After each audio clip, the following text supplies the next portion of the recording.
10 जुलैला राज्याच्या पावसाळी अधिवेशनाचा शेवटचा दिवस. पण हे अधिवेशन सगळ्यात जास्त गाजलं ते सभागृहात मंत्र्यांच्या असलेल्या अनुपस्थितीमुळे.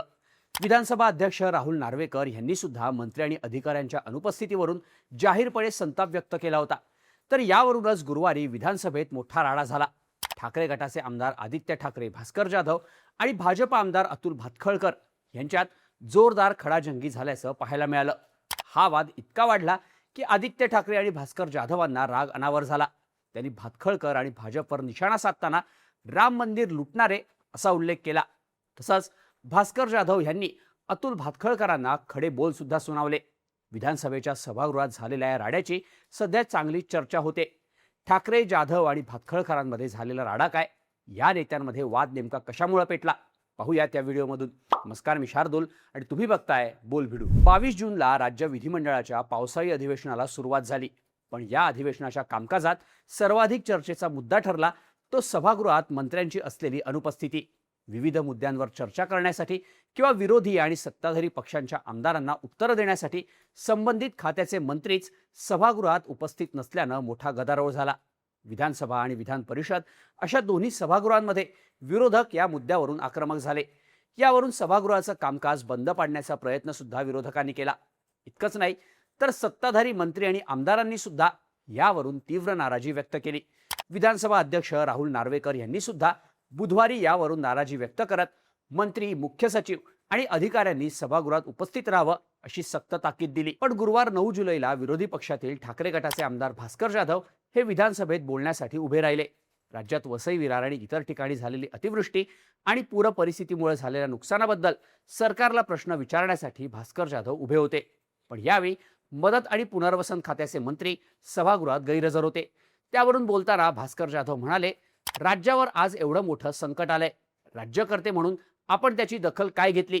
फक्त संकट येणार हे लोकांना सांगून आपण आपली जबाबदारी संपवली का, असे सवाल भास्कर जाधव यांनी उपस्थित केले.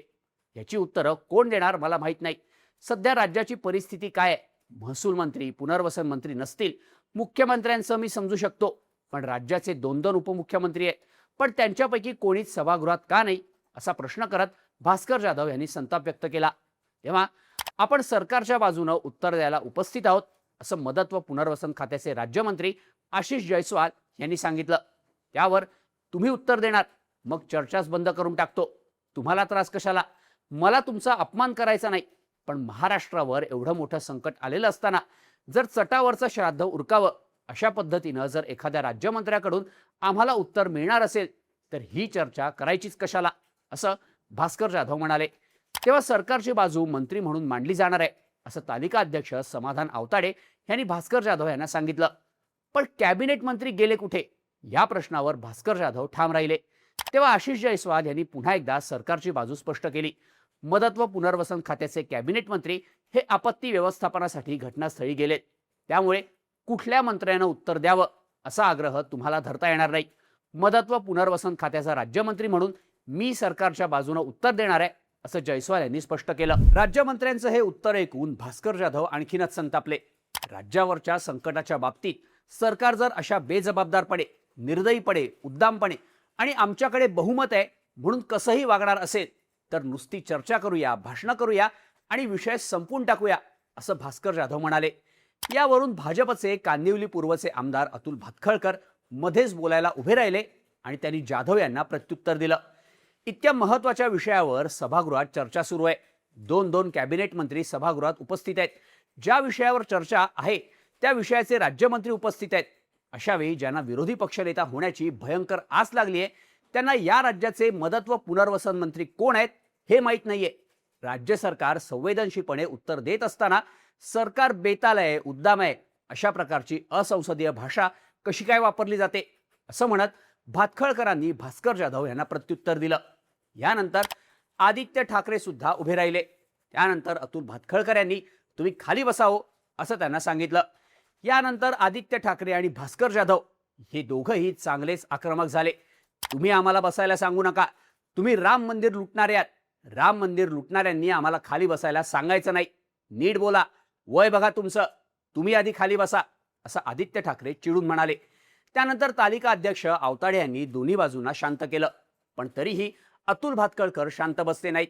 तेव्हा भास्कर जाधव चिडून म्हणाले, उर्मट आणि घमेंडखोर कोपऱ्यात बसलेत. अहंकार आहे आणि मी सर्वज्ञ आहे असं यांचं बोलणं मी अनेकदा बघितलेलं आहे. पण तुमच्या मर्यादा, ज्ञान, कुवत, झेप हे सगळ्याच लोकांना माहिती आहे. त्यामुळे मला सगळं कळतं ही तुमची स्टाईल बाजूला ठेवा असं जाधव यांनी सांगितलं. त्यावर मी पक्ष बदलला नाही असं भातखळकर म्हणाले आणि भास्कर जाधव यांचा पारा चांगलाच चढला. तुम्ही राज ठाकरेंकडे गेला होतात तेव्हा राज ठाकरेंनी नितीन गडकरींना फोन केला होता असं राज ठाकरेंनी मुलाखतीत सांगितलंय. तुम्ही कोणाला निष्ठा सांगताय? तुम्हाला कोणी पक्षात घेतलं नाही म्हणून असा संताप भास्कर जाधव यांनी व्यक्त केला. यानंतर तालिका अध्यक्ष समाधान आवताडेंनी पुन्हा एकदा हस्तक्षेप करत आपण चर्चेवर बोलूया असं म्हणत दोन्ही बाजूंना शांत करत हा वाद मिटवला आणि पुढची चर्चा सुरू झाली. पण विधिमंडळात झालेल्या या राड्याची चर्चा संपूर्ण राज्यात होते. आता 10 जुलैला अधिवेशनाच्या शेवटच्या दिवशी सुद्धा सभागृहात मंत्र्यांच्या अनुपस्थितीवरून विरोधकांनी सरकारला सवाल केलेत.